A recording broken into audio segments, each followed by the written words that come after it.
Hello everyone, welcome you all this channel. So आज का Hindu analysis start करते हैं। इसमें हम मेजरली 5 इंपॉर्टेंट न्यूज़ देखेंगे जो आज के न्यूज़पेपर में थी with current affairs.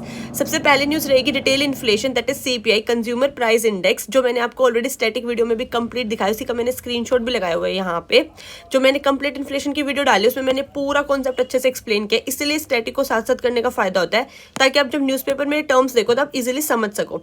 Second is उम्मीद पोर्टल, वेरी वेरी इंपॉर्टेंट, मैं बताऊंगी किस मिनिस्ट्री से रिलेटेड है। ठीक है। थर्ड इज आपका इंडियाज वर्स्ट अफेक्टेड कंट्रीज की रिपोर्ट आई है जिसमें इंडिया जो है 9th नंबर पे है। फोर्थ न्यूज हमारी रहेगी GN7 की मीटिंग्स। GN7 फॉर्मल ग्रुप है, इनफॉर्मल ग्रुप है, ये देखेंगे। देन ट्यूबरक्लोसिस के बारे में देखेंगे जो यूपीएससी हमेशा, क्योंकि ये न्यूज में बना रहता है तो इससे क्वेश्चंस पूछता है। ठीक है।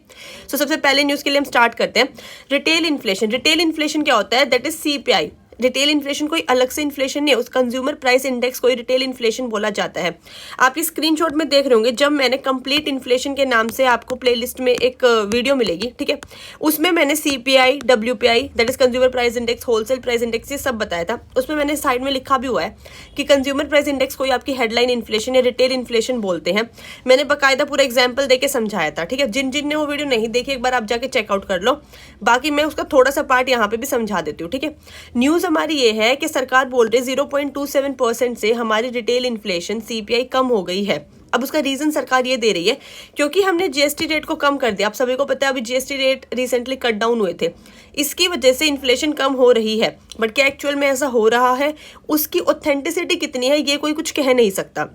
और तो हमारे लिए टॉपिक ये नहीं है कि कितना परसेंट कम हुआ, हमारे लिए टॉपिक है उसका background analysis, that what is CPI. देखो, कंज्यूमर प्राइस इंडेक्स होता है एक आम आदमी पूरे साल में अपनी बास्केट में क्या क्या गुड्स को कंज्यूम करता है। मान लो उसने 60% फ्यूल कंज्यूम किया, 70% फूड कंज्यूम किया, कोई सर्विसेज कंज्यूम की, कुछ भी उसने एक आम आदमी की बास्केट में पूरे साल में उसने क्या क्या चीजें ली, कंज्यूमर प्राइस इंडेक्स, और उस चीज को उसको कितना महंगाई पड़ी, ठीक है, पिछले साल के कंपैरिजन में। इस तरीके से हम सीपीआई निकालते हैं। और जो हमारा महंगाई का रेट है वो डिसाइड करती है मॉनेटरी पॉलिसी कमेटी, जो कल हमारा लेक्चर आएगा। ठीक है। उसमें मैं कंप्लीट मॉनेटरी पॉलिसी कमेटी के बारे में बताऊंगी।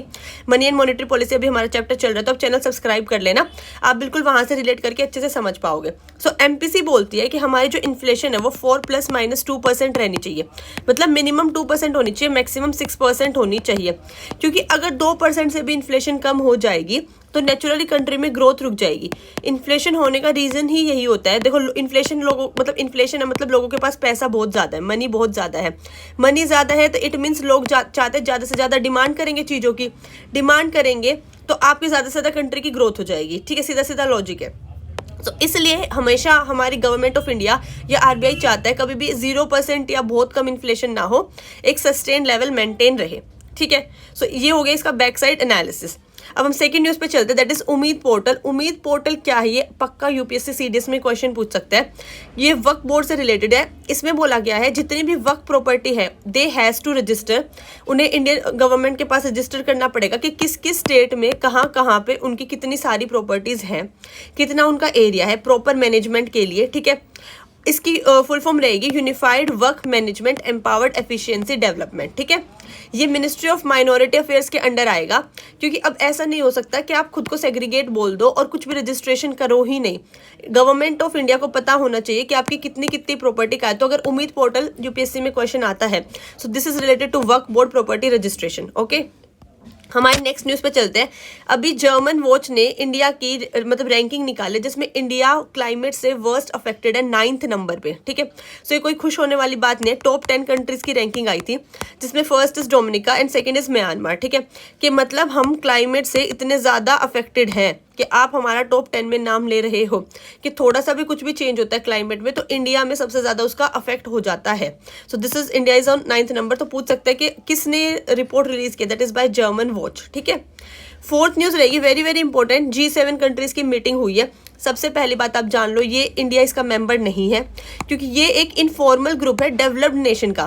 कौन कौन से मैंने लिख दिया, France, Germany, Italy, UK, Japan, US and Canada.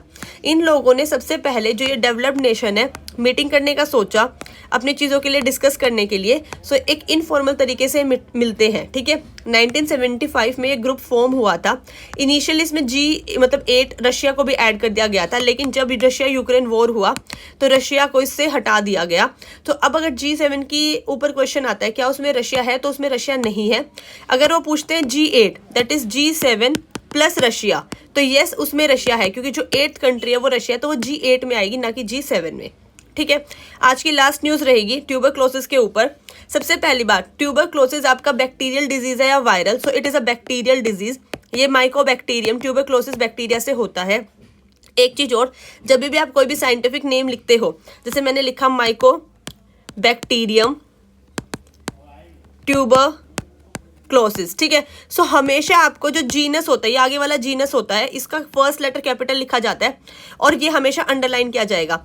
Second वाले का आप जो स्पीशीज लिखोगे उसका फर्स्ट लेटर स्मॉल लिखा जाएगा और उसको भी अंडरलाइन किया जाएगा। इसका रीजन ये है, नॉर्मली ये इटैलिक्स में लिखा जाता है, लेकिन हम हाथ से इटैलिक्स में नहीं लिख रहे हैं ना, सो हम फर्स्ट लेटर को कैपिटल लिखेंगे, जीनस वाले को, और अंडरलाइन कर देंगे। स्पीशी वाले के फर्स्ट लेटर को हम स्मॉल लिखेंगे और अंडरलाइन कर देंगे। जैसे मैंगो होता है, आप सब लोग आम खाते हो, उसका अगर आप साइंटिफिक नेम देखोगे तो दैट इज मेंजीफेरा इंडिका, ऐसे लिखते हैं।